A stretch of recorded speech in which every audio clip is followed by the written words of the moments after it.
sur ce trauma que vous avez eu à 16 ans. C'était un trauma... il y a une amnésie traumatique sur Alors, c'est fabuleux. Ça ou pas ? Ouais. C'est fabuleux. Quand j'interviens là... J'interviens avec presque de la joie dans ce que je vous raconte, alors que j'ai vécu l'enfer, mais véritablement, c'est difficile à s'imaginer peut-être. Mais cette joie, c'est d'avoir pu comprendre. J'ai été effectivement violée à l'âge de 16-17 ans. L'amnésie post-traumatique s'est levée entre les 2 opérations.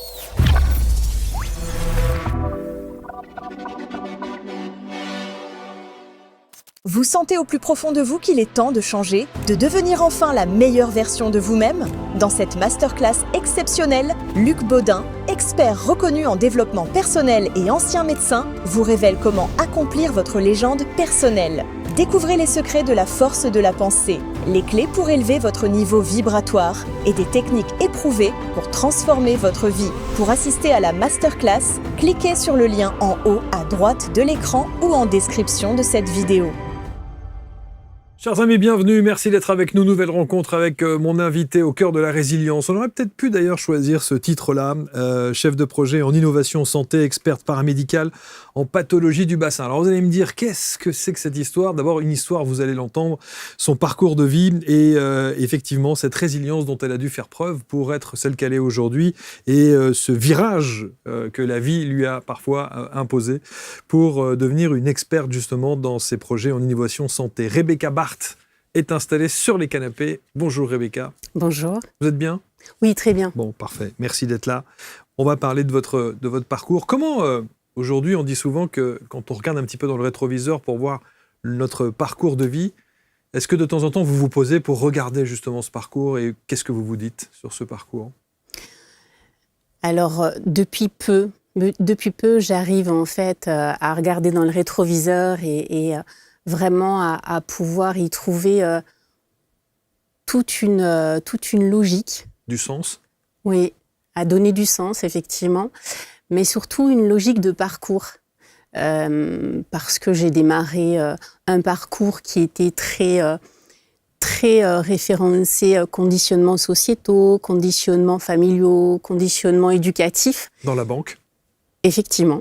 Et pourtant, j'avais démarré par une formation universitaire de base en psychologie. Donc, je ne me vouais pas spécifiquement au métier de la banque. Ceci dit, il en faut un peu. Carrément. De psychologie. Même beaucoup. Quand on travaille dans la banque, je pense que même beaucoup. Oui. Donc, formation universitaire de base en psychologie. Je suis entrée par une petite porte dans les années 2000 dans la banque et j'y suis restée une 20aine d'années parce que ce sont des métiers qui m'ont énormément plu et surtout, les 10 dernières années, j'étais en direction d'agence et j'aimais particulièrement tout ce qui est management. J'ai beaucoup apprécié de pouvoir faire évoluer mes collaborateurs en tenant compte évidemment de leur appétence, leur personnalité et leurs compétences. Mais j'ai aussi aimé le contact avec la clientèle. Alors là, je suis très dans l'empathie, très dans le relationnel. J'adore ça. Donc c'est vrai que le développement commercial, ça m'a beaucoup également plu. Mais aussi tout ce qui est gestion des risques, parce que quand on est directrice de banque, on a quand même un portefeuille à gérer d'un point de vue risque. Et ça a vraiment été un domaine qui m'a permis de commencer à structurer, à construire en fait la gestion de projets complexes pour pouvoir le transférer après sur mon propre corps qui a vu quand même une santé un peu complexe par la suite et après évidemment tout ce qui est gestion de l'organisation. Donc ce sont des métiers qui m'ont beaucoup plu. J'ai pas quitté la banque par volonté, ça a été un peu par contre-cœur parce que j'aimais beaucoup y travailler, mais voilà. Bon. Voilà. C'est la maladie qui vous a imposé le fait de... Alors on va y revenir parce qu'on dit souvent, et on entend sur cette chaîne en particulier des thérapeutes, des accompagnants de vie ou des coachs qui disent régulièrement lorsque on ne veut pas voir les choses, le corps fait en sorte de vous les montrer plus ou moins sévèrement. Vous en l'occurrence, et on va voir ce qui s'est passé pour vous. ABC Talk vient de me lancer un défi. Veut-on vivre une véritable transformation de vie en quelques heures? Pour cela, nous ne disposons que de 8 heures. Pas plus, pas moins. 8 heures pour vous conduire au cœur d'une expérience immersive absolument unique, une expérience d'exploration du soi pour vivre et réécrire votre futur et vivre une nouvelle ligne temporelle. J'ai donc condensé en 8 heures un certain nombre d'ateliers issus de mes expériences de plus de 30 ans en hypnose, magnétisme, énergétique et quantique pour en extraire l'expérience Quantum Shift. Je sais, ça semble fou, mais ne cherchez pas à savoir ni où, ni pourquoi, ni comment, mais venez vivre cette expérience absolument transcendantale qui va s'appeler Quantum Shift et vous mener à un niveau incroyable où vous allez sortir de cet atelier totalement transformé. 8 heures pour vous transformer, 8 heures pour vivre une autre réalité. Alors venez vivre cette transformation. Nous n'avons que 8 heures pour y arriver. Je relève le défi et vous ?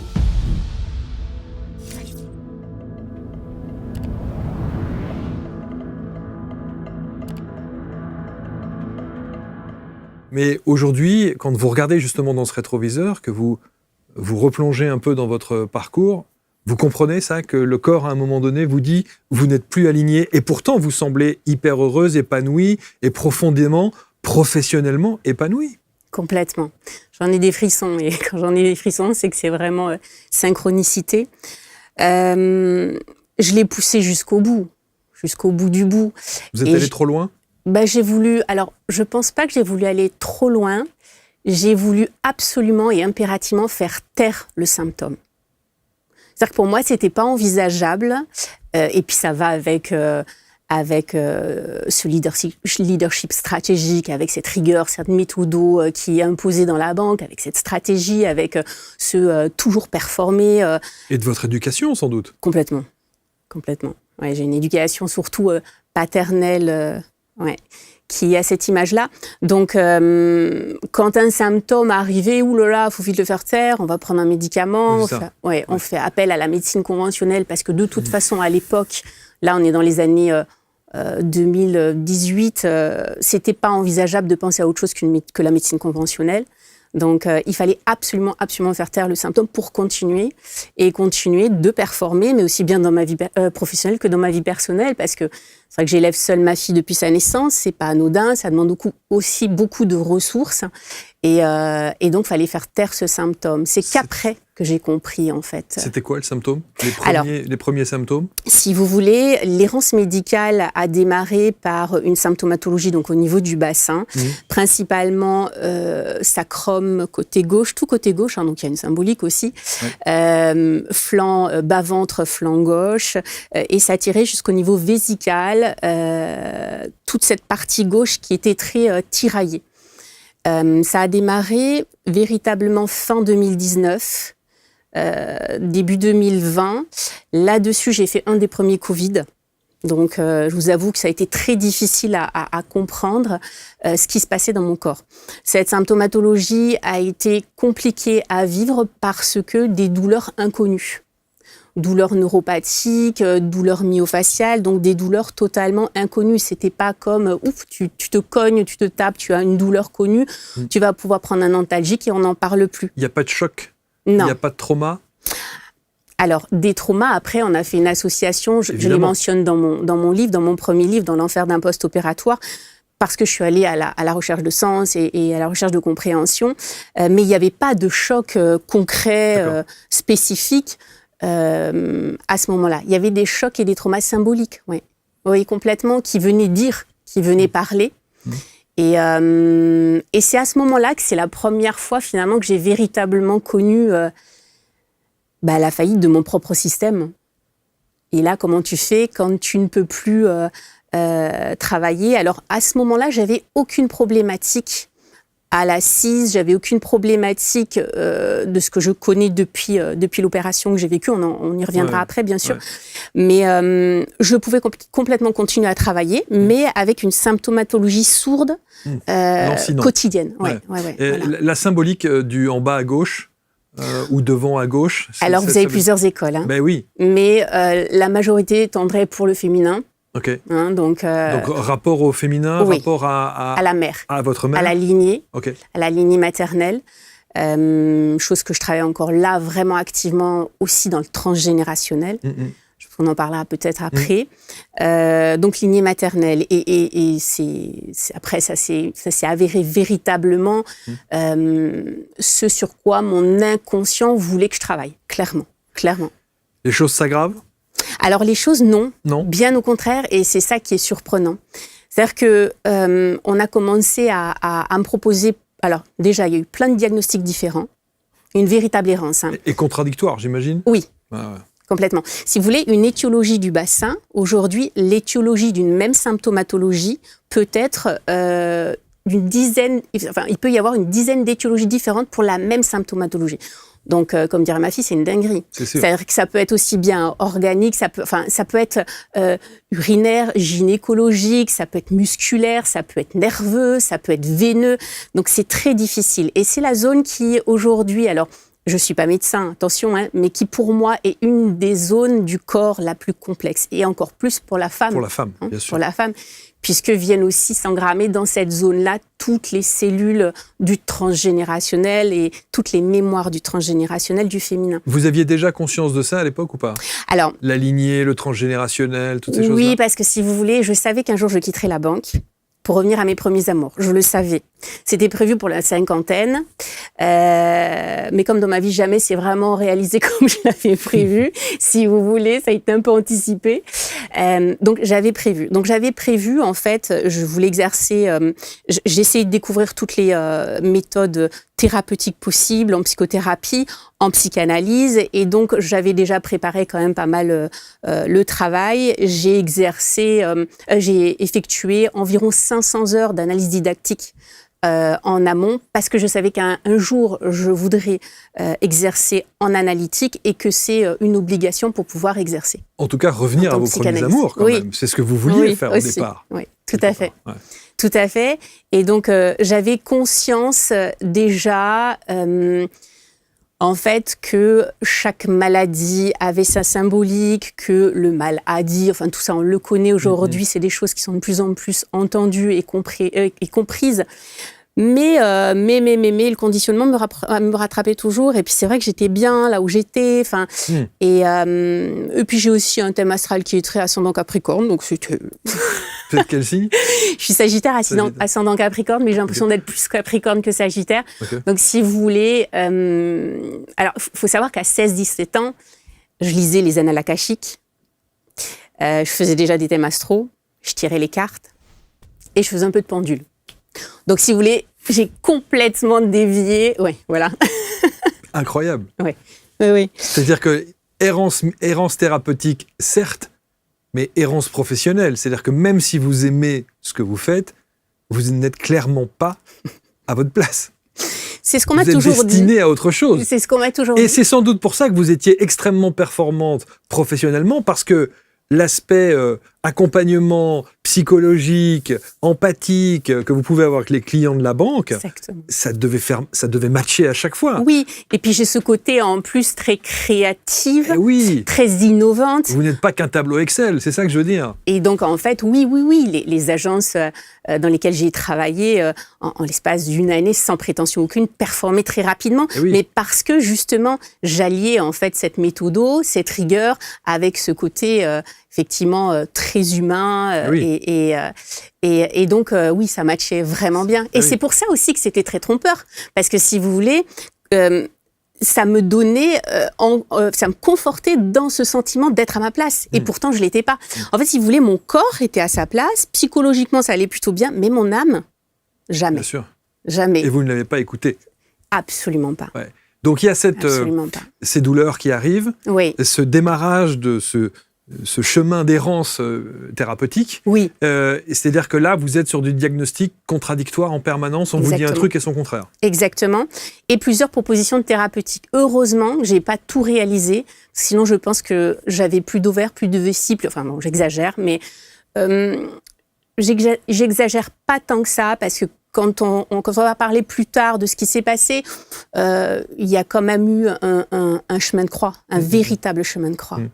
J'ai énormément souffert de cette errance médicale, de ces diagnostics, de ces thérapeutiques. Donc, à un moment donné, je me suis dit, bon, alors maintenant, il faut garder les choses comme elles sont. qu'est-ce que tu fais? Est-ce que tu restes avec ces différents diagnostics, ces différentes thérapeutiques, ou est-ce que tu essayes de faire le travail par toi-même? Tu as su gérer des projets et des dossiers très complexes à la banque. Pourquoi tu gérerais pas un projet et un dossier très complexe qui est ton corps et toi-même? Pour nous donner une idée, le grand écart des diagnostics, ça va de quoi à quoi? Alors, il n'y a pas tant de grand écart. Si vous voulez, les pathologies du bassin sont aussi des pathologies sur lesquelles il reste beaucoup d'inconnus.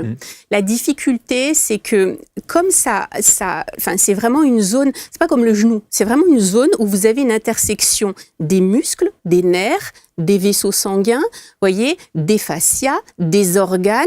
Et donc, la difficulté, c'est qu'aujourd'hui, on rencontre encore trop peu de médecins qui sont dans la vision pluridisciplinaire et surtout dans la médecine intégrative, même si ça tend à évoluer. Attention, je ne veux pas me faire d'ennemis parce qu'aujourd'hui, je travaille avec des médecins précieux qui sont vraiment dans cette orientation-là et c'est pour ça que je travaille avec eux parce qu'on veut aller vers cette médecine intégrative et surtout vers cette prise en compte de la multidimensionnalité de l'individu pour pouvoir avoir de meilleurs diagnostics et moins d'errance médicale. Mais alors, pour avoir juste un ordre d'idée, on vous dit quoi? On vous dit que vous avez quoi et que vous avez quoi dans la série des trucs improbables? À ce moment-là, j'ai un syndrome myofascial, j'ai une problématique nerveuse, j'ai un début d'arthrose à la hanche, j'ai une asymétrie, enfin, vous voyez. Donc, en fait, qu'est-ce qui est vrai, qu'est-ce qui n'est pas vrai, et est-ce que ce ne serait pas tout finalement qui est vrai? Mais à ce moment, j'étais incapable de me rendre compte de ça parce que je n'avais pas encore effectué mes recherches et mes propres travaux. Donc, je ne pouvais pas m'en rendre compte. Et c'est qu'après que je me suis bien rendu compte que c'était multidimensionnel et que finalement, l'origine, elle était pas juste liée à un organe, un tissu ou à un nerf. Combien de temps va durer ces hypothétiques diagnostics? C'est très intéressant parce qu'alors on est en plus en période de Covid, Ouais, en plus. Donc pour avoir des rendez-vous, pour être pris en charge, et j'ai eu énormément de chance parce que j'ai très vite été prise en charge par une gynécologue, une super gynécologue qui a essayé de comprendre véritablement ce qui se présentait. Et donc on va dire que fin 2019 jusque été 2020, c'est la bérésina parce qu'en fait on me met sous des médicaments qui m'ensucrent, qui me génèrent de fortes idées suicidaires. Il faut savoir que je suis une grande sensible. Donc, tout est multiplié par 10 chez moi. Donc, même quand je prends un médicament, c'est multiplié par 10. Ah oui, comme tous les grands empathiques. Alors, c'est qui tout double. Ah oui, soit ça marche super bien, soit c'est compliqué. Des effets secondaires au niveau digestif. Enfin, ça a été très, très compliqué. Surtout les idées suicidaires, parce que je suis véritablement de personnalité quelqu'un qui a soif de vivre. Et heureusement, parce que sinon, je pense que je ne serais pas là. Je ne serais véritablement pas là. Donc, c'est vrai que jusqu'à l'été. Et à l'été, j'ai dit stop. On arrête tout. J'ai jeté tous les médicaments. J'ai commencé à me dire, je vais écouter mon corps et je vais essayer de comprendre ce qu'il me dit, en fait. Et c'est là que j'ai commencé à travailler. J'ai vraiment fait tout le travail que je vais après re-exposer dans l'enfer d'un post-opératoire, dans mon premier ouvrage. On y reviendra. Mais là, j'ai mis en place des choses qui sont hyper précieuses et qui font partie de mon quotidien aujourd'hui. Donc, tout ce qui est travail sur la gestion du stress, de l'émotionnel, donc tout ce qui est méditation, cohérence cardiaque, visualisation, affirmation positive, précieux, hyper précieux, surtout pour un tempérament comme le mien, puisqu'il faut s'imaginer qu'avant j'étais une hyperactive et que chaque minute de ma journée devait être productive. Mais tout ce que vous évoquez là sont des protocoles, en tout cas des actions qu'on connaît, puisqu'on en parle sur la méditation, voilà. Sauf que la douleur est toujours là, et qu'il faudra du temps, probablement, pour que vous ressentiez les bénéfices et les bienfaits de ces méthodes-là. Alors non. Non? Ça a été très rapide. Okay. En un trimestre, je ne ressentais plus rien. Wow. En un trimestre. Alors, je suis très rigoureuse. Donc, mais j'ai associé avec du yoga, du pilates, de la marche. Mais il faut s'imaginer qu'en fait, je suis passée de rien à tout. C'est-à-dire rien, c'était assise quasiment toute la journée derrière mon bureau, mon PC, avec la clientèle, les collaborateurs, les comités de direction, donc presque pas d'activité physique. Si je faisais de l'activité physique, c'était pour performer. Donc j'allais courir et je faisais la course à pied pour performer. C'était tout que de la performance pure, en fait. J'étais pas du tout dans l'impact juste, vous voyez. J'étais dans la performance pure. Donc, je suis passée de rien à tout. Ensuite, tout ce qui est alimentation. Je suis passée à alimentation anti-inflammatoire, du tout au tout, complètement. Donc, fini les sandwichs, etc., etc. Et là, je pense que quand on parle d'alimentation, évidemment que c'est restrictif. Quand on change de tout, quand on n'est pas du tout dans l'alimentation anti-inflammatoire et qu'on s'impose une alimentation anti-inflammatoire, c'est difficile, certes, mais plus on va être strict au début, et plus ça pourra avoir des bienfaits, en sachant qu'après, on peut réintroduire petit à petit des aliments. Ce sont des lectures qui vous ont aidé dans les protocoles que vous mettez en place? Vidéos, lectures, oui, et des guidances. De méditation? Des guidances, j'ai de la clairaudience. Ah, ben voilà. Voilà. La clairsentience, la clairaudience, et celles-ci, je les écoutais pas avant. Et c'est quand j'ai commencé à être touchée par cette maladie, effectivement, par la maladie. Alors, quelle que soit la maladie, hein. Aujourd'hui, je suis un peu sortie de la matrice. J'ai pris de la hauteur par rapport à tout ça. J'entendais de plus en plus, oui. Alors, d'abord, est-ce qu'on peut mettre un nom sur cette pathologie? Maladie? Alors, du coup, pas de diagnostic véritablement, pas de pathologie. Là, on est à l'été 2020. Fin 2020, tout va super bien. Je passe une année 2021, 2022, 2023. Entre-temps, comme j'avais beaucoup travaillé là-dessus, je m'étais dit, allez, tu avances ton projet de reconversion professionnelle, quitte la banque, toutes ces femmes ont besoin de toi, même tous ces hommes, hein, parce que je m'occupais aussi de tous les cancers de la prostate, tout ce qui est pathologie du masculin. Pourquoi tu ne te lancerais pas un peu plus tôt? Vas-y, fais-le, tu as fait tellement de recherches.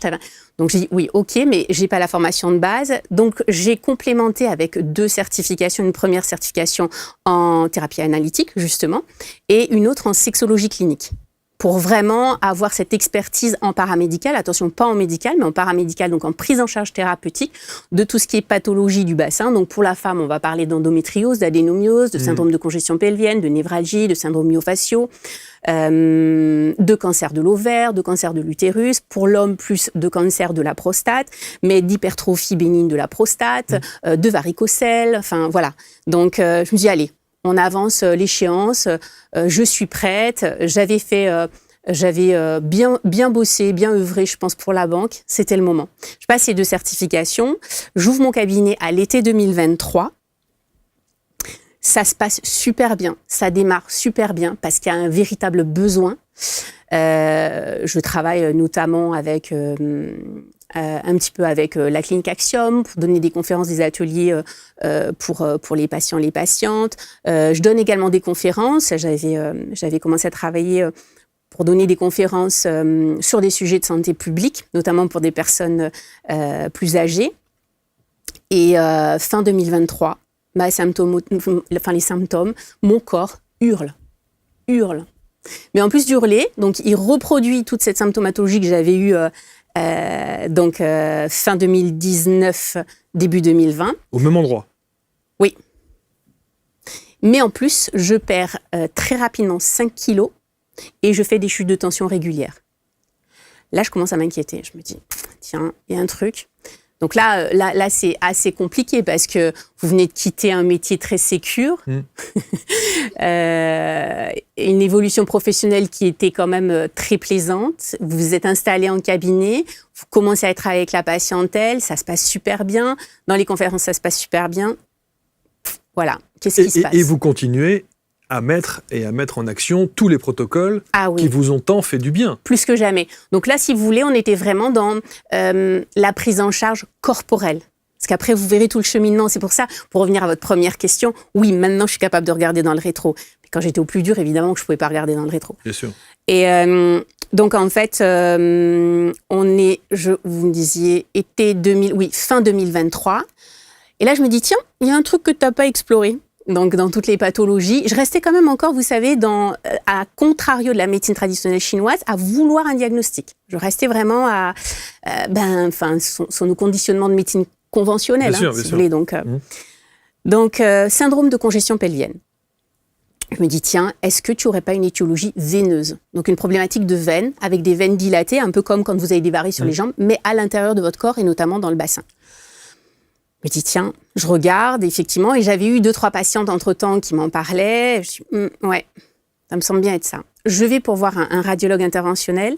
Ce qui est drôle, c'est qu'à ce moment-là, je contacte un radiologue interventionnel vasculaire avec qui je travaille aujourd'hui et que je remercie vivement, là, parce que voilà, ça a été vraiment, vraiment la personne qui m'a sauvée et qui reste aujourd'hui mon coach de résilience. Et je consulte, il n'était pas disponible à ce moment-là, je consulte le radiologue interventionnel le plus proche de mon domicile. Et on passe les examens qu'il faut. Et effectivement, à l'IRM, on me dit, effectivement, vous êtes diagnostiqué du syndrome de congestion pelvienne. Ok, super. Je me suis dit, je restais encore à ce moment-là, très sincèrement, dans l'idée, il faut travailler, dans la performance, même si c'est cabinet, il fallait continuer à travailler, surtout pas trop écouter quand même le symptôme, il faut que ça refonctionne assez rapidement. Eh ben non. C'était pas prévu comme ça. Je pense que mon âme, lors de son incarnation, avait choisi un tout autre chemin. Si tu n'as pas compris, on va te l'expliquer d'une autre manière. Hein, c'est un peu prends-toi bien le mur comme ça. C'est ça. Ouais. Et donc, première opération, novembre 2023, que je me trompe pas dans les dates. Alors, un peu de précision, parce que je pense que ça peut être intéressant. Parce que si vous voulez, aujourd'hui, pour moi, c'est important d'intervenir pour apporter mon témoignage de parcours de vie avant tout. Et donc, pour transmettre, mais aussi pour alerter, prévenir, informer que la médecine conventionnelle seule, les chirurgies ne sont pas forcément les meilleures solutions ou les solutions uniques. Et c'est important pour moi aussi de dire que je suis là véritablement pour soutenir tous les patients, toutes les patientes aujourd'hui qui vivent d'errance médicale, de douleurs chroniques, et je souhaite vraiment de leur dire du fond de mon cœur, du fond de mon âme, qu'il ne faut jamais lâcher, jamais, never give up. C'est très très important, parce que je pense que on a vite fait effectivement de pas pouvoir s'en sortir parce que c'est pas simple de prendre le leadership sur son parcours de soins. Non mais bien sûr, d'autant que, pardon je vous coupe, mais on dit souvent ici dans ces émissions qu'on ne se substitue jamais à un avis médical. Vous l'avez fait. Oula. Vous avez dit stop. Qui le dites-vous? Non mais vous voyez ce que je veux dire. J'en ai fait les frais. Hein. Et vous en avez fait les frais. J'en ai fait les frais. Donc aujourd'hui avec le recul et ce fameux regard dans le rétro, vous regrettez d'avoir fait ça ou pas? Non, pas du tout, c'est une question de survie. C'était une question de survie, parce que donc je suis opérée la première fois en novembre 23. Ça se passe plutôt bien. Donc, pour donner un peu de précision, embolisation, donc on met concrètement de la colle dans une veine pour traiter un reflux de sang, et pour que du coup il y ait moins de stase, moins de problématiques veineuses dans le bassin.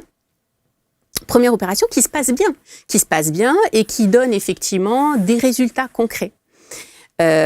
Sauf que, rendez-vous post-opératoire, on me dit, bon, il y a d'autres veines plus profondes dans le bassin qu'on n'a pas pu intervenir dessus. Qu'est-ce qu'on fait? Est-ce qu'on y retourne? Est-ce qu'on n'y retourne pas? Et là, ça disait, n'y va pas. Et de l'autre côté, ça disait, il faut que tu bosses. Il faut ramener de l'argent à la maison. Il faut continuer. Il y a des obligations, évidemment. Et oui. Donc, il faut traiter ce symptôme. Je ne pouvais pas me permettre de me dire à ce moment-là, je vais partir pendant 2 ans auprès des moines bouddhistes pour essayer. Vous voyez ce que je veux dire? Je ne pouvais pas concrètement. Il y en a plein qui le font, ça. Pratiquement, mais j'en rêvais. Parce qu'ils ont la possibilité de le faire. J'en rêvais, mais je ne pouvais. Mais voilà, je ne pouvais pas matériellement. Bien sûr. Donc c'est non. Donc c'est non, mais j'y vais quand même. Et donc je sors d'une opération où on m'a embolisé quasiment toutes les veines du bassin. Là, on m'embolise les veines bilatérales, donc utérines, ovariennes, obturatrices, pudendales, myométriales, paramétriales. 2 mois après, je ne marche plus. Je ne tiens plus debout et je ne m'assieds plus. Et je perds 15 kilos. J'aurais dû vous apporter la photo de mon cauchemar, de mon enfer post-opératoire. Et là, effectivement, j'aurais dû écouter cette petite voix qui m'a dit « n'y va pas ». Mais en même temps...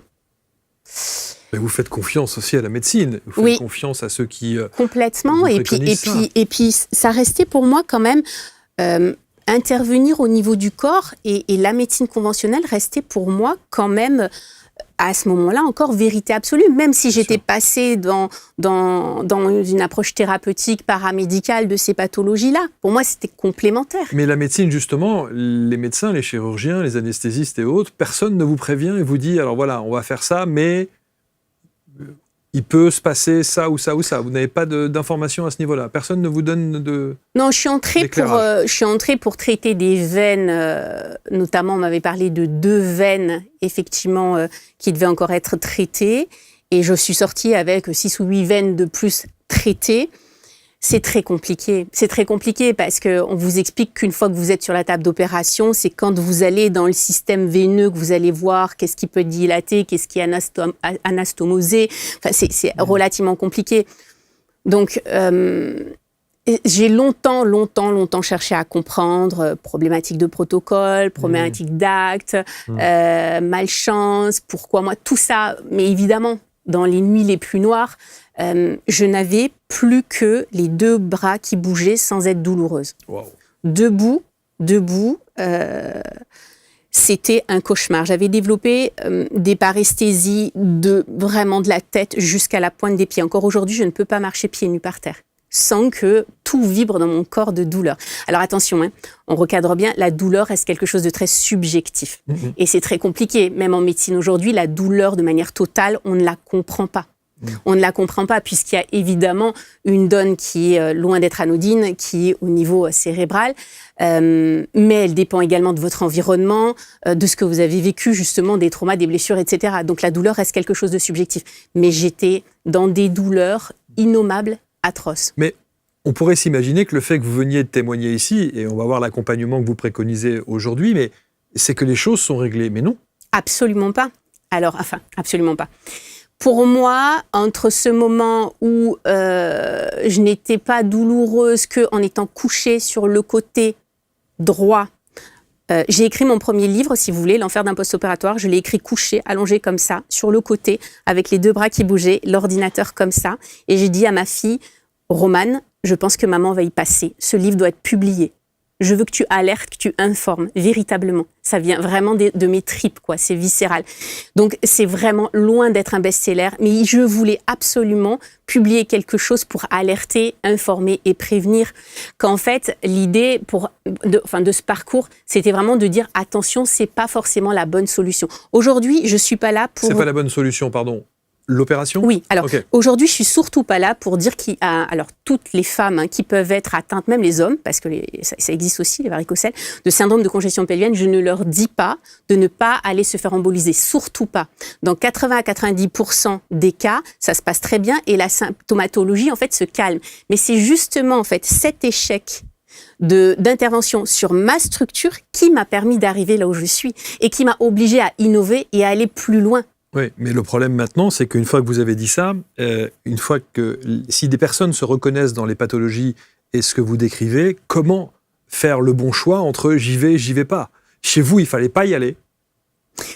Chez d'autres, il le faut.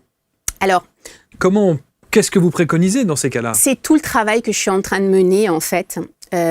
Si vous voulez, pour moi, aujourd'hui, il est impératif... On comprend bien qu'un médecin, quand il reçoit son patient, il ne peut pas passer 3 heures d'anamnèse avec son patient. Ça n'est pas possible. Si vous voulez, au niveau du bassin, une patiente ou un patient peut aller consulter 10 spécialistes différents. Oui. Les 10 spécialistes ne peuvent pas tous passer 2 heures ou 3 heures d'anamnèse. C'est dommage parce qu'aujourd'hui, on a déjà beaucoup de cliniques et d'hôpitaux qui regorgent de données sur les clients. C'est dommage qu'aujourd'hui, ce ne soit pas déjà mis en commun. Pour moi, aujourd'hui, je pense qu'il est important...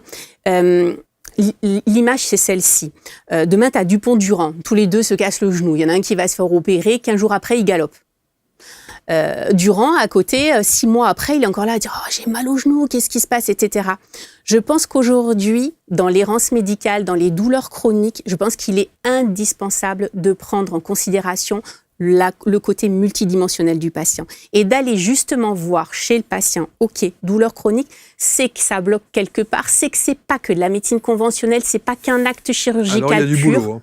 Oui. Alors, il y a du boulot. Et donc, en fait, si on commence vraiment à se dire, OK, aujourd'hui, on peut déjà aller voir l'hygiène de vie de la patiente, OK ? Ensuite, son émotionnel, son psychologique, d'accord ? Son transgénérationnel. Son transgénérationnel, son karmique. C'est le deuxième livre que j'ai écrit avec la collaboration médicale de Dr Awad, donc qui véritablement m'a sauvé la vie. Hein. L'alchimie du soin. L'alchimie du soin, c'est ce travail-là. C'est à la fois l'alchimie du soin, c'est à la fois tout le cheminement que j'ai pu avoir en préambule dans l'enfer d'un post-opératoire, mais bien plus travaillé puisque vécu dans mon corps.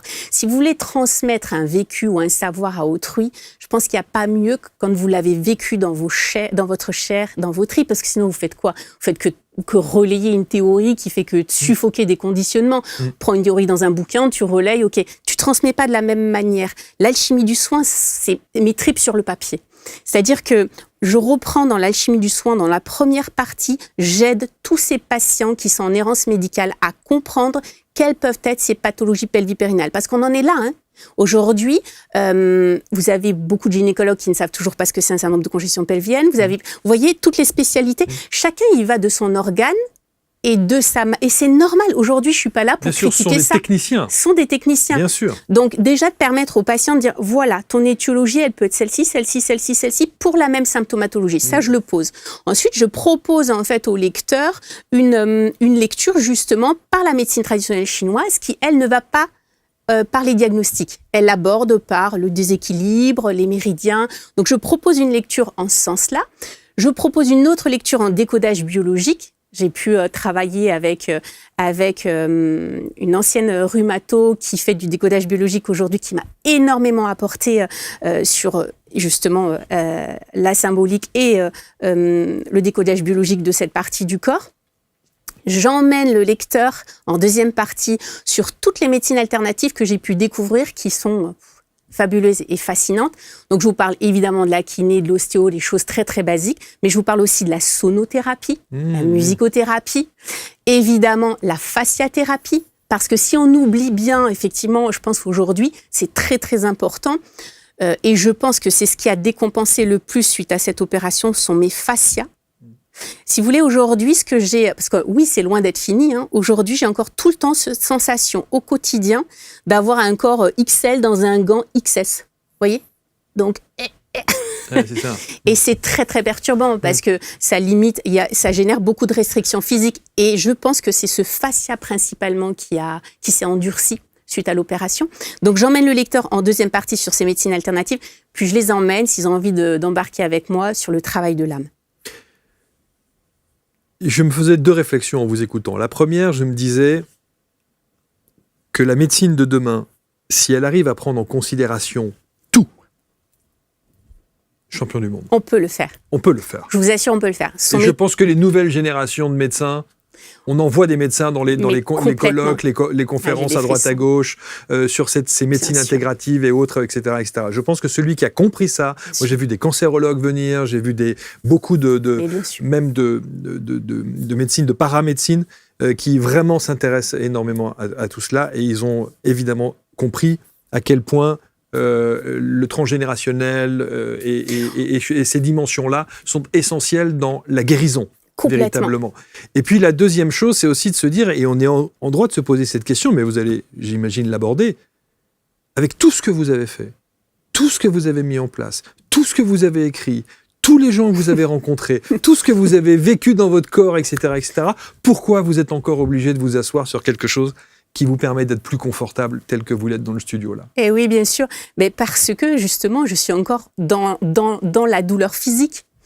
Alors, moi, je pense très sincèrement, puisque j'ai pris la problématique dans tous les sens, aucun médecin n'a su m'expliquer. Hein. Ah oui. Attention, hein, aucun médecin n'a su m'expliquer véritablement ce qui se passait, si ce n'est cette hypothèse qu'on a mis sur la table avec mon coach de résilience, avec Samy, qui était de dire effectivement que j'ai développé un syndrome myofascial généralisé, donc cette sensation de corps XL dans un gant XS avec des douleurs neuropathiques généralisées. Et si vous voulez, je pense qu'aujourd'hui, c'est ce qui a été le plus difficile, que de se dire qu'est-ce qui se passe et finalement, aucun médecin ne pose véritablement d'œufs. Alors, on l'a évoqué, j'ai été prise en charge relativement tardivement, si je peux me permettre, parce que ça a été très difficile. J'ai vécu 3 mois, pour moi, d'abandon médical total, avec des appels sans suite, des idées suicidaires, 15 kilos en moins. Ma fille s'occupait de tout, puisqu'à l'époque, en plus, j'ai été accompagnée, mais bon, voilà, c'est des épreuves qui ne sont pas simples à gérer, et ça, je le comprends tout à fait. Je le comprends tout à fait, et c'était peut-être mieux aussi que je fasse face seule à ça. Et c'était le moment le plus difficile d'être abandonnée, de ne pas savoir et d'essayer de me mettre dans une case finalement encore de finalement elle a développé une fibromyalgie, etc., etc. Pour moi, intuitivement, et de ce qu'on a pu me dire, parce que finalement, il a bien fallu à un moment donné que je me raccroche à quelque chose. Et donc à plus grand que moi, à plus haut que moi. Et ça a été un véritable éveil spirituel. Pour moi, j'ai vécu une véritable nuit noire de l'âme, clairement. Oui. Clairement. Qui passe par le corps, pour le coup. Oui, qui ne l'éveil passe pas spirituel que par le corps. Oui, avec une prédisposition. Quand vous évoluez dans une enfance et que vous êtes hypersensible, vous êtes hyper adaptable, que vous cherchez toujours à finalement répondre aux besoins, aux limites, aux attentes des autres avant vos propres besoins, vos limites, vos attentes, vous développez une certaine vulnérabilité à la somatisation. C'est une évidence, c'est une évidence. Donc j'avais déjà une prédisposition. Pour moi, après l'opération, en fait, c'est là que ça a bugué. Si vous voulez, cette partie du corps, en fait, elle a été, donc on y a mis un apport important de colle dans des veines. Ça a été comme un nouveau traumatisme. C'est tout le travail que j'ai fait après de recherche et de compréhension, de savoir, mais pourquoi cette zone a à nouveau hurlé après cette opération, alors qu'on venait lui proposer la solution. Parce que je ne remets pas le diagnostic en question. Si vous voulez, aujourd'hui, si on regarde le tableau de diagnostic avec les symptômes, ça colle. Bon, cela dit, ça peut être aussi plein d'autres diagnostics. Mais bon, sur le coup, il y avait quand même des veines dilatées. Donc, on les a traitées. Pourquoi moi ? Pourquoi justement moi, je ne réponds pas au traitement ? Et c'est ça véritablement qui m'a obligée à innover, à travailler sur corps, finalement, âme et esprit, mais plutôt je dirais corps, esprit, âme, parce que l'âme c'est venu après. Et c'est ce qui m'a aussi permis d'aller plus loin et de me dire, attends, tu peux pas aujourd'hui, parce que j'ai eu beaucoup de chance dans mon malheur. J'ai eu énormément de chance. La période la plus critique, c'était après l'opération, avril 2024 jusqu'à septembre-octobre. Là, je pensais que j'allais mourir, vraiment. C'est là où j'ai écrit le livre, j'ai dit à Roman, il faut absolument que. J'ai pris contact après avec Dr Awad. On a énormément, il m'a beaucoup aidé à mettre le protocole de soins personnalisés que j'ai mis en place. Et après, on a commencé à mettre nos compétences ensemble. On a vraiment essayé de voir comment on pouvait avancer là-dessus. Parce que il fait partie de ces médecins qui sont médecine intégrative, qui est complètement ouvert au travail de l'âme. Et qui parle des médecins comme les meilleurs médecins, les philosophes de l'époque. Enfin, vraiment, c'est un pur bonheur. Et là, je me dis, tiens, on commençait à parler, on dit comment est-ce qu'on va pouvoir faire évoluer effectivement ce système parce que ce n'est plus possible. Pourquoi on n'unirait pas nos compétences, ces compétences médicales, mes compétences paramédicales, mais aussi mes compétences aussi d'ancienne directrice de banque, juridique, comptable, gestion de projet. Et on a décidé ensemble de travailler sur le projet d'un centre spécialisé. Donc je ne parlerai pas plus que ça parce que c'est un projet. Voilà, c'est un projet et on n'en parle pas trop pour le moment, mais d'y intégrer tout le travail qu'on peut faire aujourd'hui avec le géant de l'IA. Donc fin 2024, mais je remercie encore l'univers aujourd'hui, de toute mon âme, la possibilité de passer 2 certifications avec le Massachusetts Institute of Technology en distanciel, parce qu'à l'époque, il faut vous imaginer, je ne m'assieds pas du tout. Dès que je m'assieds, dès qu'en fait ma fesse touche un support ou un rebord, c'est « Ah oui !» C'est dur de se l'imaginer, parce que c'est un acte du quotidien qui est banal pour tout à chacun. Mais c'est dur de s'imaginer que tu es debout en statique, ça hurle, tu es assise en statique, ça hurle. Il n'y a que la mobilité, mais c'est un peu normal. Si vous bouchez tout le drainage pelvien, vous voyez, c'est un peu normal qu'il faut... En fait, il y a tout un système de revascularisation qui doit se faire. Donc il fallait bouger. Pardon. La question... Non, c'est moi. Mais la question, bon sang de bonsoir, qu'est-ce que vous dit votre âme ? Mon âme, elle me dit, t'es sur ta mission de vie. C'est ce que tu as choisi. Mais comment se fait-il que maintenant que vous avez choisi cette mission de vie, qui visiblement est faite pour vous, ça y est, c'est fini, j'ai compris. Et c'est pas fini. Non, c'est pas fini. Parce que, si vous voulez, donc, on a donc tout ce travail. Ça, c'est vraiment l'image je regarde dans le rétro, tout ce travail sur le corps, tout ce travail de psychologique, tout ce que j'ai pu vivre comme trauma, de blessure, parce que, alors j'allais dire évidemment, c'est moche de dire évidemment, mais j'ai vécu un viol à l'âge de 16 ans. Donc, enfin, ça commence là. Hein. Et ensuite, après, il y a tous les viols que ma lignée transgénérationnelle a vécu, toutes les mémoires de ces femmes qui ont été. Enfin, bon, on va pas faire le débat. On sait que c'est existant. Donc, ensuite, le travail de l'âme. Je suis arrivée à ce travail de me dire. Bon, c'est pas suffisant. Il y a encore un truc qui déconne. Tu t'assieds toujours pas confortablement, t'es toujours pas debout confortablement. Alors, la question, c'est de savoir, est-ce que la victoire, ça va être d'éliminer complètement les symptômes, enfin la douleur, pardon, plus les symptômes. Les symptômes, c'est bon, la douleur. Ou est-ce que finalement, la victoire, c'est d'avoir repris le leadership sur son parcours de soins? Ça, mais j'y crois pas. Pour moi, la victoire, ce serait vraiment de sortir de la douleur. Bien sûr. Et donc, le travail transgénérationnel et karmique que je fais encore actuellement, si vous voulez, je viens vous voir justement pour apporter un témoignage de parcours de vie au moment où c'est encore dur.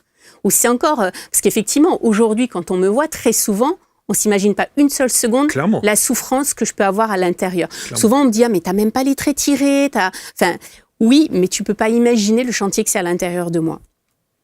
Et donc, maintenant, il faut que j'allie à tout ça l'innovation. Donc, si vous voulez, une fois que je travaille sur le corps, l'esprit, l'âme, je reviens à la médecine conventionnelle, mais conventionnelle dans l'innovation. Et c'est ce travail qu'on souhaite faire avec les médecins, de se dire comment on peut améliorer le système. On peut améliorer le système si à un moment donné, on se donne le défi, et qui est très très bon, ce défi de travailler pleinement avec l'intelligence artificielle. Donc j'en reviens à mes 2 certifications que j'ai passées fin 2025. Je ne sais pas comment je les ai passées, mais je les ai passées. En machine learning et en leadership dans l'innovation. Donc le machine learning, c'est cette partie d'intelligence artificielle où vous travaillez sur des modèles de prédiction. Et pour moi, c'est la solution. C'est-à-dire qu'à un moment donné, si on peut, à la bécane, faire manger un maximum de données multidimensionnelles, et là, tu vas demander à ton patient jusqu'au nombre de fois où il va faire pipi, qu'est-ce qu'il mange dans le détail, et c'est faisable. Enfin, je veux dire, c'est qu'une question de prendre le temps. Que cette intelligence artificielle, attention, parce que là, il y en a qui vont hurler, on est bien d'accord, l'intelligence artificielle couplée à l'humain. L'humain supervise toujours cette intelligence artificielle, qu'à partir de cette intelligence artificielle, on arrive à se dire « Ah tiens, on trouve qu'il y a des sous-groupes avec des variantes communes. Cette personne-là, cette patiente et celle-ci et celle-ci et celle-ci ont toutes vécu des agressions sexuelles. Ben, quand on va emboliser dans le pelvis, on va y aller avec parcimonie. » Vous voyez ce que je veux dire? Et une fois qu'on a trouvé ces sous-groupes et une fois qu'on a pu trouver ces variables communes, pouvoir créer en fait des arborescences de réponses thérapeutiques personnalisées en fonction de la patiente. Alors ça peut paraître utopique aujourd'hui, mais je crois pas, pas du tout. Pas du tout, pas du tout, parce qu'aujourd'hui, les données, on les a. La puissance des datas, on les a. C'est une certitude, j'ai des frissons, l'univers me dit que oui. Et la richesse de l'expérience humaine, c'est pour ça que je suis là. La richesse de l'expérience humaine. Parce qu'à un moment donné, quand vous vous retrouvez avec plus que les 2 bras qui bougent, que vous avez 15 kilos de moins, que vous dites à votre fille, je vais mourir, qu'est-ce qui donne encore sens à ta vie? Ta fille, évidemment, mais aussi, bon, allez, qu'est-ce que je peux apporter sans avoir la prétention de me dire, j'ai une mission de vie de sauver l'humanité? Pas du tout. Bien sûr. Pas du tout. Bien que ça puisse le faire. Mais non, mais je voudrais revenir juste et ouvrir une parenthèse sur ce trauma que vous avez eu à 16 ans. C'était un trauma... il y a une amnésie traumatique sur Alors, c'est fabuleux. Ça ou pas? Ouais. C'est fabuleux. Quand j'interviens là, j'interviens avec presque de la joie dans ce que je vous raconte, alors que j'ai vécu l'enfer, mais véritablement, c'est difficile à s'imaginer peut-être. Mais cette joie, c'est d'avoir pu comprendre. J'ai été effectivement violée à l'âge de 16-17 ans. L'amnésie post-traumatique s'est levée entre les 2 opérations. Parce que on peut se demander à un moment donné comment est-ce que, dès l'instant où vous avez les premières douleurs, les premiers ressentis, cette nuit noire de l'âme qui va vous plonger vraiment au fond du fond, sur ce positionnement-là corporel, vous devriez faire immédiatement le rapprochement avec ce que vous avez vécu et ce côté trauma qu'il y a pu y avoir et qu'on comprend évidemment. C'était pas son temps. Je pense qu'il y a un timing divin.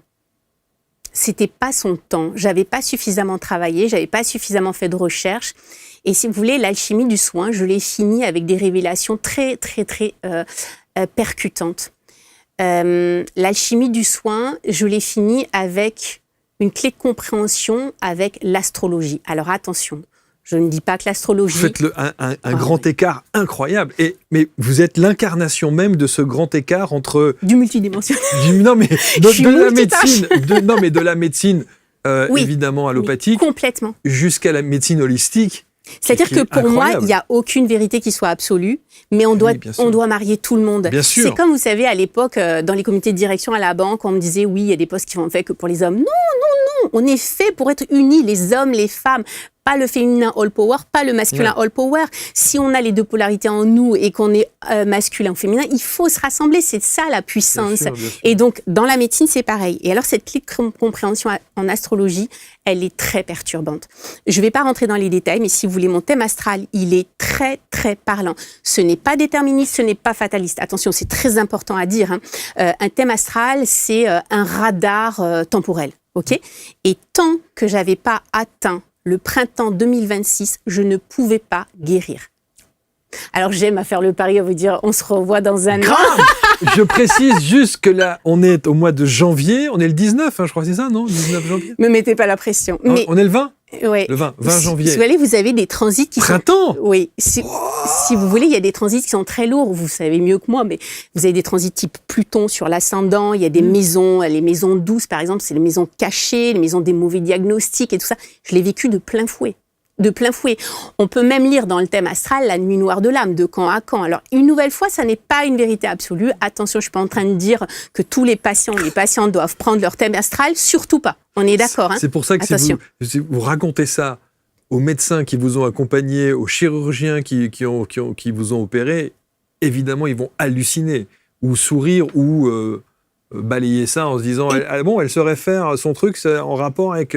C'était marqué dans un thème de carte astrologique, non ? Un bon médecin qui pense à la chronobiologie, au rythme, bien sûr, il va associer ça à l'astrologie et même au positionnement des planètes. L'astrologie reste une science. C'est une science. Alors oui, on ne pourra pas vous prédire, on ne parle pas de médiumnité, on ne prédit pas quelque chose, on donne une fenêtre temporelle où c'est possible. Jusque 2026, ça n'était pas possible, mais vraiment pas possible. Pas possible, même pas pour avoir un diagnostic. Alors, on attend ça, mais alors avec ultra impatience. Mais comme vous dites que vous avez de la clairaudience et autres, mais qu'est-ce qu'on vous dit alors ? C'est à ce moment-là qu'on me dit, effectivement, va voir ça, va chercher ça. Et la deuxième clé de révélation, c'est le décès de ma maman, il n'y a même pas un mois, le 7 décembre dernier, qui n'était pas malade, qui est partie brutalement du jour au lendemain. Mon Dieu, mon Dieu, mon Dieu. Et qui vient emmener tout le bagage transgénérationnel du féminin et qui me laisse la possibilité aujourd'hui de faire cette mission. C'est quoi ce karma ? Merci, maman. C'est quoi mais c'est extraordinaire, c'est incroyable. Alors on peut me prendre pour une grande folle. Hein. Non, parce que qu'on soit bien d'accord. Parce que je vais vous dire, on pourrait imaginer en se disant oui, bien sûr, bien sûr, et la marmotte, etc., etc. Non, mais on pourrait dire ça si vous ne viviez pas dans votre chair. Exactement. C'est pour ça que j'insiste sur le fait que si vous voulez transmettre quelque chose et que vous voulez que ça s'ancre dans la matière de l'autre, il faut pouvoir l'avoir vécu. Enfin. Je pense. Alors après, pour moi, je suis jamais dans la dualité. Pour moi, il n'y a pas de vérité absolue. Il n'y a pas de dualité. Tout est une question d'équilibre. Oui. Donc, c'est pas une obligation. Mais quand vous l'avez vécu, il y a légitimité, il y a crédibilité. Les recherches sont là, les travaux sont là, les certifications sont là. Et je pense effectivement que le chemin d'âme, ça a été choisi. Ça a été choisi. Alors après, si je me fais l'avocat du diable. Vous dites que vous aviez effectivement deux choix, bien sûr, faire ou ne pas faire cette opération. Vous avez décidé, même si votre petite voix intérieure vous disait « ne fais pas l'opération », vous la faites quand même. Mais avec le recul, ou en tout cas avec ce que vous avez vécu dans les semaines, les mois qui suivent cette opération, qui dit qu'aujourd'hui ça ne va pas mieux parce que l'opération a fait son effet ? Exactement. C'est exactement la réflexion que je me suis faite hier soir. C'est génial, c'est génial ce que vous me dites. Vous ne saurez jamais. Je pense qu'elle était indispensable. Indispensable parce que l'étiologie veineuse était là. Peut-être qu'on aurait pu la faire plus délicatement et aller sur 3 ou 4 séances. Elle est faite. Mais je pense qu'elle était nécessaire pour la suite. Et que derrière, maintenant, si vous voulez, quand vous me posez la question, et maintenant, pourquoi ça va pas, etc., il y a un volet que je souhaite aujourd'hui explorer, et je pense que ça va vraiment de pair avec mon cheminement. Et puis, il faut dire aussi que tout ce qui s'est passé là, c'est grâce à tout ce qui s'est passé là qu'aujourd'hui, je suis chef de projet en innovation santé, que je travaille sur la création d'un centre qui est totalement innovant, que je travaille, que je développe et que je crée des algorithmes de prédiction pour améliorer les parcours de soins des patients et que j'écris des livres. Donc, j'ai pas envie de dire merci à la douleur, mais presque, oui. C'est Comme tous les gens qui viennent s'installer ici, qui ont vécu parfois le pire et qui disent merci. Donc, aujourd'hui, j'aimerais explorer ce volet innovation, effectivement, dans la médecine. Je vais faire attention à ce que je dis parce que... Non, je vais le dire. Je pense qu'aujourd'hui, on est quand même très, très porté sur le business pharmaceutique. Surtout, hein, on est bien d'accord, dans nos pays occidentaux, et qu'on a des techniques autres. Je pense que ce qui s'est passé, ce que vous disiez, c'est très juste. L'opération en tant que telle, juste. Qu'est-ce qu'elle est venue faire? Elle est venue réalimenter un traumatisme qui était sous-jacent. Et elle est venue faire hurler l'inconscient en disant « Oh, il y a un truc qui n'est pas réglé. Donc, va continuer de travailler ton psychologique, ton émotionnel, va chercher en transgénérationnel, en karmique, continue ton boulot, regarde ton thème astral, c'est tout le cheminement que j'ai pu faire. Et par contre, il y a peut-être eu un bug au niveau neuro. C'est-à-dire que vous pouvez, et puis on l'entend souvent, hein, vous pouvez être opéré, avoir enlevé l'étiologie, le symptôme, mais là, le cerveau, il a gardé la douleur. Bien sûr. Et c'est typique les personnes qui se font amputer. Donc après, on peut parler de douleurs fantômes, pas de douleurs fantômes. Moi, je les vis, ces douleurs. Elles sont réelles, elles sont dans mon corps. Aujourd'hui, j'ai perdu 50% de ma qualité de vie. J'ai plus l'insouciance et la mobilité que j'avais précédemment. Je compte bien la retrouver, voire la décupler. Ça, c'est mon objectif. Mais je ne suis plus celle que j'étais avant. Mais je pense qu'on peut intervenir au niveau neuro. Et là, je suis en discussion parce que j'ai fait de mon propre corps mon laboratoire de recherche. On travaille sur mon cas comme étant un véritable case report au niveau scientifique pour voir comment on peut trouver des solutions en cas, dans ce type de cas, parce que je ne suis pas seule. Hein. Bien sûr. Hein. Les syndromes post-embolisation et avec d'autres pathologies. Après, il y a quand même des points d'interrogation. Le protocole qu'on m'a appliqué, il n'y a aucun protocole uniformisé. Hein. Enfin, il y a quand même quelques nébuleuses. Hein. Mais bon. On va rentrer là-dedans. C'est pas le sujet aujourd'hui. Et côté innovation, vous avez aujourd'hui effectivement des thérapeutiques type la RTMS. Je sais pas si vous en avez déjà entendu parler. C'est la stimulation transcrânienne répétitive qui peut, à un moment donné, venir calmer le cerveau et dire oh, niveau de la douleur, on abaisse. On a démontré justement sur des IRM que des personnes qui ont vécu de nombreux traumas successifs, il y a des zones qui réagissent pas de la même manière, hein, je schématise. Hein. Et donc on peut aller surtout sur la douleur chronique, stimuler le cortex, notamment le M1 moteur, pour essayer de dire au corps calme-toi. Et donc je veux aller explorer ce côté innovation en parallèle de mon travail sur les algorithmes de prédiction, parce que tant que je l'aurais pas exploré, je ne pourrais pas en parler. Alors, un mot sur les algorithmes de prédiction, c'est ? Oui, donc c'est le machine learning. Hein. C'est ça. Oui, c'est le fait d'allier en fait la puissance des datas avec la richesse de l'expérience humaine. En gros, tu alimentes ton outil de données multidimensionnelles sur les patients. Tu cherches à trouver des sous-groupes avec des variables communes.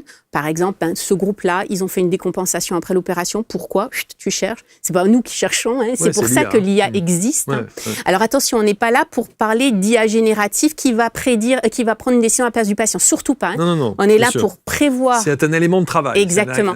Avoir des modèles de prédiction et qui permettent derrière de faire toute une arborescence en disant cette patiente, avant d'aller l'emboliser, on va d'abord lui faire suivre une alimentation anti-inflammatoire, la mettre au sport, aller travailler son myofascial, et peut-être qu'on n'en entendra plus parler. Et ça marche. Le peu de temps que j'ai pu travailler en cabinet avec les patientes sur des pathologies type endométriose, vous avez énormément d'améliorations rien qu'en travaillant sur ces basiques-là. Enfin, moi, je dis les basiques, c'est pas les basiques pour tout le monde, attention. Hein. C'est pas les basiques pour tout le monde. L'hygiène de vie, c'est pas un basique pour tout le monde, pas encore. Mais c'est vrai que ne serait-ce que sur la thématique de l'endométriose, on a fait quelques émissions là-dessus, c'est un désert. Oui, complètement. Mais toutes les pathologies du féminin, mais même les pathologies du masculin, vous savez, ça reste une zone qui reste une zone encore par le conditionnement très tabou. C'est pas évident d'en parler. Quand vous commencez à avoir des douleurs vésicales, anales, rectales, c'est pas simple en fait. Déjà, on a du mal à en parler, on a du mal à rien des fois à le conscientiser. On se dit non, c'est pas possible, c'est pas possible. Donc, si vous voulez, ça reste quand même. Et en plus, oui, pour le moment, la médecine même conventionnelle a beaucoup. Alors là maintenant, si vous voulez, ça a beaucoup évolué parce que en complément de tout ça, on voit de plus en plus de centres avec pluridisciplinaires qui naissent et ça c'est très intéressant. Ça existe beaucoup en Suisse. Oui, la Suisse a une légère longueur d'avance sur ça. Même sur les centres autonomes. Bien sûr, ils ont bien compris la polyvalence. Complètement. De parler d'astrologie quand on parle d'endométriose. Et pour eux, ça ne pose pas de problème. On peut jumeler et puis voir de quelle manière il y a des similitudes et des corrélations à faire entre chaque discipline. Ouais. Non, c'est passionnant. Alors évidemment, il y a 2 livres, l'enfer d'un post-opératoire. Voilà. Ça, c'est le premier livre. L'alchimie du soin, le deuxième. Puis il y en a un troisième ? Oui, alors l'alchimie du soin est en cours de publication, c'est pas trop avec les éditions Erol ou Trédaniel. Petit clin d'œil. L'alchimie du rétablissement. Me suis dit, après avoir fini l'alchimie du soin, ces 2 livres ont été en partie écrits de par mon expérience. Donc, j'ai vraiment mis sur papier mes tripes et ça a été un véritable exutoire. Ça a été très thérapeutique, mais il y a une grande partie canalisée. Parce que écrire 3 livres en un an, vous voyez. Oui. Donc, il y a eu beaucoup de canalisation, vous comprendrez. Et le troisième, alors là, une nouvelle fois, c'était, je m'interrogeais, parce que quand on est immobile comme ça et qu'à l'époque, par rapport à mon hyperactivité d'avant, faut nourrir le cerveau parce que quand on a de l'efficience mentale, c'est compliqué de devoir rester, et surtout dans une certaine position. L'alchimie du rétablissement, c'est pour répondre à un vide criant. Pour tout patient à qui on annonce une maladie compliquée, type cancer, qui vit un trauma, quel qu'il soit dans la vie, ou qui vit une opération, un échec opératoire, j'ai créé, en fait, si vous voulez, comme une espèce de book où vous pouvez faire des annotations, 52 semaines après le diagnostic, l'échec opératoire ou ce que vous avez vu d'un point de vue trauma, une proposition, mes livres sont que des propositions de cheminement, attention, hein, il n'y a pas de vérité absolue. Une proposition semaine par semaine de qu'est-ce que tu peux travailler là alors que tu es à M+1, M+2, le pourquoi moi, qu'est-ce que je peux mettre comme rituel en place, quelle peut être l'équipe de soignants qui peut m'épauler. Et à chaque semaine, il y a un outil pratique ou un outil d'expression ou un outil pour les aidants, parce qu'on oublie souvent les aidants. Et petit clin d'œil à votre fille qui a été remarquable pendant toute cette période. C'est passionnant, il y a un site internet évidemment, ça s'appelle inofcare-bart.com.